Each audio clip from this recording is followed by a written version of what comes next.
Assalamualaikum warahmatullahi wabarakatuh, sahabat semuanya. Tahun 1979, seorang ayah membuat keputusan untuk meninggalkan rumahnya di Suriah dan akan memulai kehidupan baru di Amerika Serikat. Sang ayah pergi ke Amerika Serikat terlebih dahulu, menuju California, kemudian disusul dengan istri dan anak-anaknya.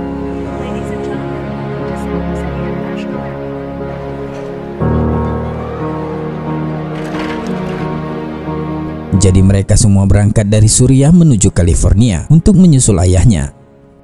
Mereka semua pergi dengan pesawat menuju Amerika. Pertama mereka harus mendarat di New York untuk melakukan penerbangan berikutnya ke Chicago, hingga akhirnya ke Los Angeles. Penerbangan mereka American Airlines 191 transit di New York. Semua imigran pertama-tama harus mengajukan kartu hijau sebelum tujuan berikutnya. Dan ketika mereka tiba di bandara New York, mereka diminta untuk membuat kartu hijau di sana sebelum mereka terbang menuju kota lainnya di Amerika. Karena itu mereka semua harus difoto.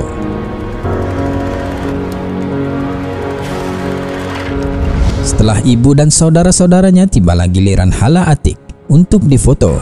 Gadis 13 tahun itu diminta petugas imigrasi untuk melepaskan hijabnya karena dia baru 13 tahun dan masih baru memulai untuk mengenakan hijab.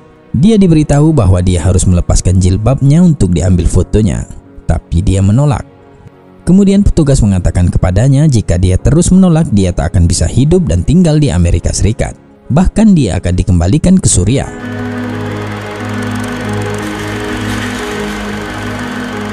Ibu Hala Atiq memohon dan menyuruh Hala untuk melakukan apa yang disuruh petugas imigrasi itu, tapi Hala terus menolak. Tidak peduli berapa banyak orang yang Anda panggil, saya tidak akan melepaskan jilbab saya untuk foto ini, ujar Hala.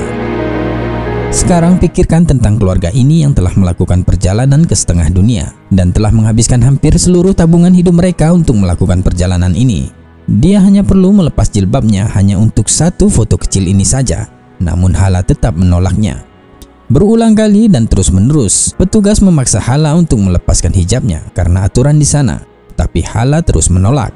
Kemudian petugas memanggil supervisor dan membawanya ke ruang belakang dan menginterogasinya selama 3 jam. 3 jam yang menyakitkan untuk membuatnya menyerah dengan tekanan yang sangat tinggi. Hala Atiq terus ditekan untuk melepaskan jilbabnya dan diancam akan dipulangkan ke Suriah, tetapi dia tetap menolak hingga saat terakhir.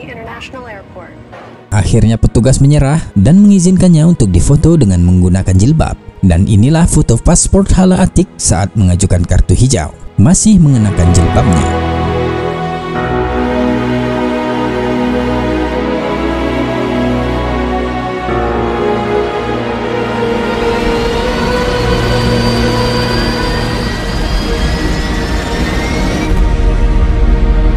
Kemudian saat itu sudah sangat terlambat dan keluarga mereka sudah ketinggalan penerbangan ke Chicago, yang berarti mereka juga telah kehilangan penerbangan ke Los Angeles, sehingga mereka harus membeli tiket baru untuk perjalanan kedua dan mereka pun menginap 1 malam di bandara. Ibunya tak henti-henti memarahi gadis kecil itu sepanjang malam hingga keesokan paginya.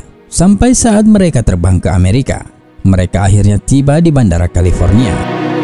Sang ayah dengan segera menyambut mereka dengan pelukan terbesar dan terus menangis. "Alhamdulillah kamu hidup, alhamdulillah kamu hidup," ujar sang ayah berulang-ulang kali.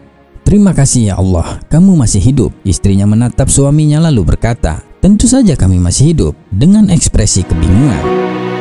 Ya, salah satu tragedi terbesar dalam sejarah penerbangan di Amerika, bahwa dalam penerbangan itu yang seharusnya mereka terbang dari Chicago ke Los Angeles dengan maskapai 191 American Airlines, pesawat itu benar-benar jatuh dan meledak, dan 271 orang penumpang meninggal, tak ada yang selamat. Mereka semua terkejut dan terguncang mendengar penuturan sang ayah, semuanya menangis. "Itu adalah anugerah dari Allah. Allah menyelamatkan keluargaku karena aku menolak melepaskan hijab," ujar Hala Atiq. Sungguh menakjubkan berpikir bahwa semua keluarga ini berhasil lolos dari kematian. Dan itu semua berkat gadis kecil ini yang menolak untuk melepas jilbabnya. Subhanallah. Wallahu a'lam bishawab.